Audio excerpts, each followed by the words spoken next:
चंद्रकांत गाडगीळ आणि sons limited 1832 पासून। Jain boarding जमीन विक्री प्रकरणामध्ये जैन समाज आक्रमक झालाय। उद्या जैन समाज देशभरात मूक आंदोलन करणार आहे।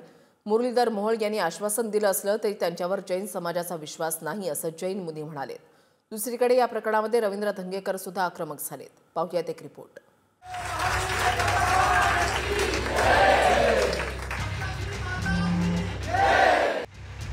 जैन बोर्डिंग जमीन विक्री प्रकरणात जैन समाज आक्रमक झालाय। जैन समाजातल्या महत्त्वाच्या संघटनांची पुण्यात बैठक झाली। या बैठकीत जैन समाजातील 100 पेक्षा जास्त प्रतिनिधी सहभागी झाले होते। यावेळी मोहोळांनी दिलेल्या आश्वासनावर विश्वास नसल्याचं सांगत जैन मुनींनी आंदोलनाची हाक दिली आहे। मैं आपको बताना चाहूंगा कि इसके लिए अभी समाज सोया नहीं है। भले से हमारे मंत्री जी ने, सांसद ने यहाँ पर आकर कहा है कि मैं आपका मुद्दा हल कर दूंगा, लेकिन समाज को विश्वास नहीं हो रहा है। इस कारण से कल पूरे भारत के नगर में, शहर में, गांव में, पूरे देश में इसके लिए मूक मोर्चा निकाला जा रहा है। मोर्चा 27 तारीख का है। तर पुण्यातल्या बैठकीत जैन समाजाचे प्रतिनिधी चांगलेच आक्रमक झाले होते। या बैठकीत चंद्रकांत पाटलांवर सुद्धा आरोप करण्यात आले। अजित पवार आणि एकनाथ शिंदेंवर सुद्धा जैन समाजानं नाराजी व्यक्त केली आहे। भगवान महावीर स्वामी के वंशज है, कायर नहीं है, डरते नहीं है। आजीवन जब तक चंद्र सूर्य रहे तब तक संगमेश्वर जी है, गिरनार जी है और भी तीर्थ क्षेत्र है।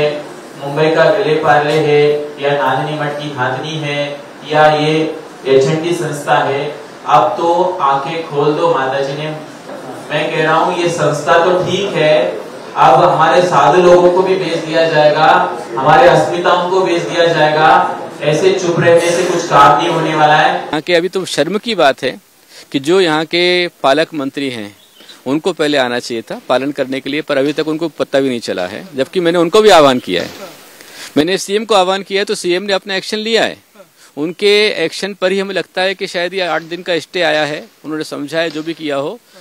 लेकिन हमारे पालक मंत्री जी हैं अथवा जो हमारे ये मंत्री भी आए हैं तो उनने आने में देर कर दी है। लेकिन फिर भी जब काम हो जाए, हमारा काम होने मकसद है। मुरली मोहोळ यांना माझी विनंती आहे, तुमचा संबंध याच्यामध्ये असो अथवा नसो, जर खरोखरच तुमचा संबंध नसेल तर पुण्याचे खासदार म्हणून तुमच्या मतदारसंघातला एक अत्यंत संवेदनशील विषय आहे, याच्यामध्ये पुढाकार घ्या आणि महाराज उपोषणाला बसण्यापूर्वी हा व्यवहार रद्द करण्यासाठी राज्य सरकारकडे पाठपुरावा करा। ते तुमचे जे काही पूर्वाश्रमीचे मित्र आहेत गोखले त्यांना सांगा व्यवहार रद्द करायला सांगा। चंद्रकांत पाटिल मेन हीरो है, क्योंकि उसको काफी तकलीफ उठानी पड़ी। अभी नेशनल इश्यू हो गया है। अभी डॉक्टर जगमल जी ने बताया कि अन्ना हजारे भी कल यहाँ आने वाले हैं। सांगली के जो खासदार है, एमपी है, जो इंडिपेंडेंट चुन के आए हैं विशाल पाटिल, उनका भी अभी फोन था। जैन बोर्डिंग जमीन विक्री प्रकरणात धंगेकरांनी आंदोलनाचा इशारा दिलाय।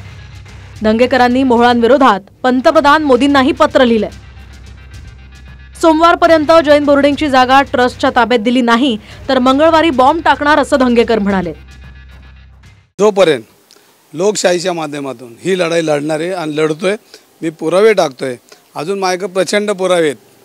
त्यांनी जर हे पुरावे जर माझे काढायचे नसतील तर त्यांनी हे मंदिर सोमवारपर्यंत हे मंदिराचे सगळे कागदपत्र हे समाजाला लीगली ताब्यात जर नाही दिले तर मंगळवारी तुम्ही बॉम्ब बघा कसा पडतोय। तो नेता है धंगेकर जी, वो बहुत उत्साहित थे मंदिर को पाने के लिए। उन्होंने कहा है कि मैं 27 तारीख कल से यहाँ पर आंदोलन करूंगा। लेकिन मैं उनसे आह्वान करना चाहूंगा कि आपकी भक्ति, आपका जोश बहुत अच्छा है, लेकिन हम सब मिलकर एक साथ में यदि 1 तारीख के पहले यदि ये डील रद्द नहीं होती है तो 1 तारीख से हम सब एक साथ मिलकर के अनशन करेंगे, उपोषण करेंगे। जैन बोर्डिंग प्रकरणावरून धंगेकर आणि मोहोळांमधला वाद मात्र थांबण्याची चिन्ह नाहीयेत। तर दुसरीकडे शिंदेंनी धंगेकरांना महायुतीत दंगा नको असं पुन्हा एकदा सांगितलंय। मात्र हे सांगत असताना शिंदेंनी धंगेकरांचा अन्यायाविरोधात लढणारा कार्यकर्ता असाही उल्लेख केलाय। मी त्यांना सांगितलंय महायुतीमध्ये आपल्याला दंगा करायचा नाही। पण ते जे करतायत त्याला पाठिंबा नाही, अरे बाबा आता तुम्ही सांगितलं ना मी त्यांना की आता तो विषय आता संपला आहे। विरोधक जे आहेत, विरोधकांच्या हातात कुठलेही कोलीत द्यायचं नाही। काम करणारा कार्यकर्ता आहे आणि अन्यायाविरुद्ध लढणारा कार्यकर्ता आहे। मला शिंदे साहेबांनी सांगितले की 2 दिवसामध्ये आज तोडगा मी काढतो मला बरं वाटलं. आज माऊलीच्या दारात आम्ही आलोय. शिंदे साहेब याचा निर्णय घेतील. या प्रकरणात ज्यांच्यावर आरोप होतोय त्या मुरलीधर मोहोळ यांनी काल जैन मुनींची भेट घेतली होती.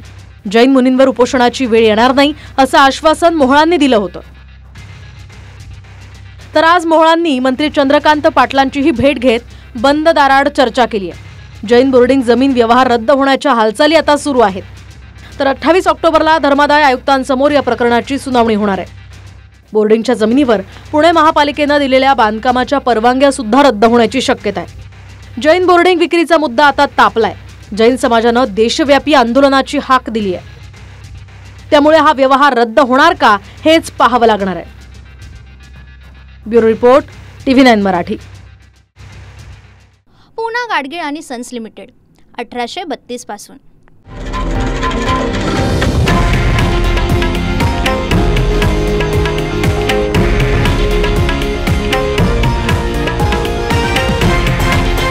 हे आहे देशातील नंबर 1 न्यूज नेटवर्क आणि आपण पाहत आहात TV9 मराठी, एकमेव.